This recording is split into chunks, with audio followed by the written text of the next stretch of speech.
Ito ang reading mo, Virgo. Welcome back to our channel. Naway nasa mabuti kayong kalagayan while watching the channel.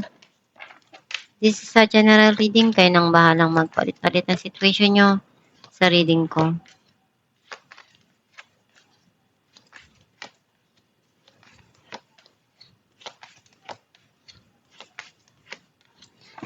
At the bottom of the deck, King of Wands.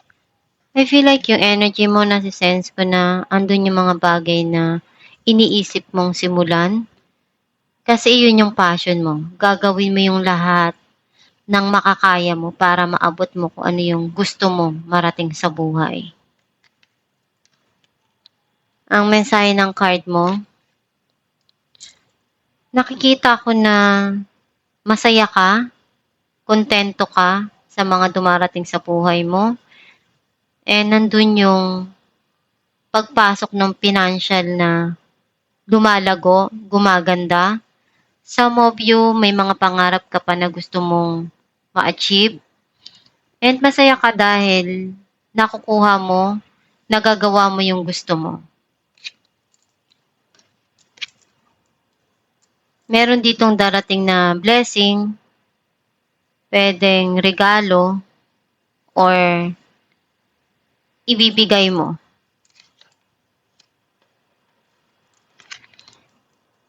Nakikita ako na nagkaroon ng end dun sa situation sa past at may papasok dito na panimula or pagsisimula. Andun yung masaya ka, masaya dun sa mga taong nagmamahal sa'yo. And nandun yung reunion na nakikita ko, some of you, merong parating dito na prosperity. May tao na pwedeng magbigay sa'yo ng tulong or mag-aabot ng makakaya niya. Some of you, ikaw to na ginagawa mo yung pagsusumikap na kaya mo para sa financial mo. May darating dito na bagong pag-ibig na magsisimula or babalik sa buhay mo. Some of you, ikaw na yung nagpupuno ng pagmamahal na sa tingin mo nararapat para sa'yo. Nakikita ko na andun yung darating na bagong opportunity na ibibigay sa'yo, sisimulan mo. Some of you, may papasok dito na bagong relasyon or relationship na magkakaroon ng magandang connection or spark.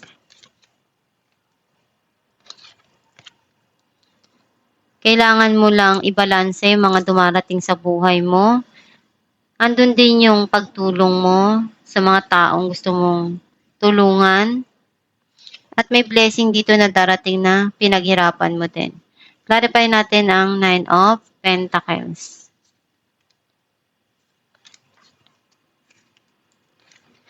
Queen of Wands and 4 of Pentacles. Hindi mo pa rin makalimutan yung mga nangyari sa nakaraan. Unti-unti ka naman na nagiging okay. Some of you, hindi mo makalimutan yung person. Andun pa rin yung passion mo. Gagawin mo lahat na makakaya mo para makuha mo kung ano yung gusto mo. Doon, nagiging masaya ka naman dahil independent ka na at kontento ka na doon sa mga na-achieve mo. Clarify natin ang the Tower. The Devil and Knight of Pentacles. Nakikita ko na meron ka ditong ginagawa na paraan para sa financial mo. Some of you, may darating dito na nararamdaman mo na connection mo sa nakaraan. Or you feel connected pa rin sa mga nangyari sa buhay mo sa nakaraan. Clarify natin ang Knight of Pentacles. Or someone sa buhay mo na babalik. na nanggaling sa nakaraan. Hindi ka niya makalimutan. 8 of Cups and 3 of Cups. Nakita ko na may parating dito na pagkikita at reconciliation. Some of you may pupuntahan kang celebration at i-enjoy mo to. Clarify natin ang Ace of Wands. Some of you, pwedeng yung person mo iniisip niyang makipag-ayos sa'yo. Knight of Pentacles and 5 of Swords. May darating dito na pagbabago dun sa passion na yon. Pwedeng sa trabaho, sa career, or relationship na talagang matagal mo nang gustong mangyari. Clarify natin ang Ace of Pentacles.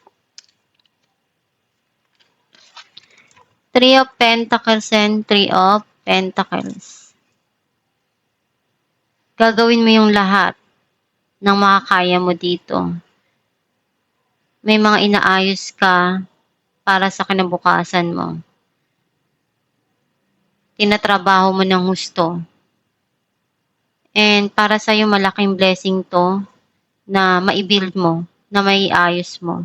Kung ano yung mga bagay na pangarap mo. Clarify natin ang 4 of Wands. Wheel of Fortune and 7 of Cups. Nagkaroon ng end of cycle, may new cycle na papasok dito. Andun yung peace. Also, may mga opportunity na binibigay sa'yo or dumarating pero nahihirapan ka pa mag-decision right now. Some of you, andun yung pagmamahal eh.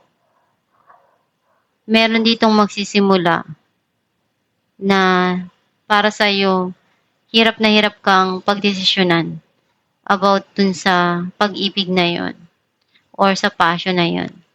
Clarify natin ang Ace of Cups. The Empress and 10 of Wands. Nakikita ko na may mga bagay dito na nare-realize mo sa sarili mo na kailangan din ng pagpapahalaga. Ngayon mo naisip yung value mo, yung worth mo. May mga pinagdaanan ka na sobrang hirap. Napagod ka na dun. Na-stress ka. At gusto mo na munang tapusin yun. At yung mga bagay na darating sa buhay mo ngayon, yung pagmamahal na alam mong deserve mo. Clarify natin ang 6 of Pentacles.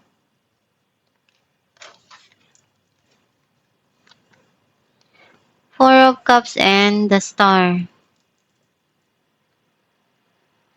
May offer ditong darating. Some of you regret sa mga nangyari, sa mga binigay mo. Ginawa mo lahat na makakaya mo. Umaasa ka pa rin na one day kung ano yung mga bagay na ibinigay mo is maibalik din sa'yo. May mga hinihiling ka dito eh, na tanging ikakasaya ng puso mo kapag nakuha mo. Kasi alam mo sa sarili mo na isa lang yun sa mga bagay na pinapangarap mo at palagi mong pinagdarasal at inaasam na matupad. Alamin natin kung ano mensahe ng iyong gabay.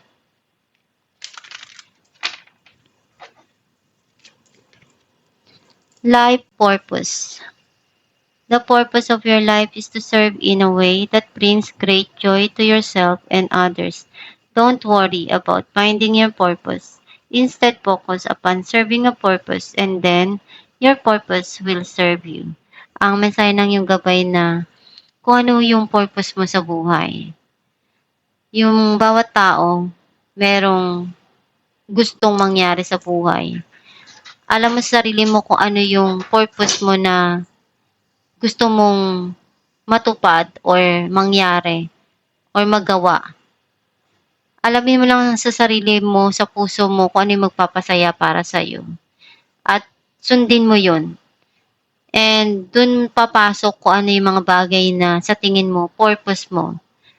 Kung purpose mo na tumulong sa iba, sa mga mahal mo sa buhay, at masaya ka dun. It means ayun yung purpose mo.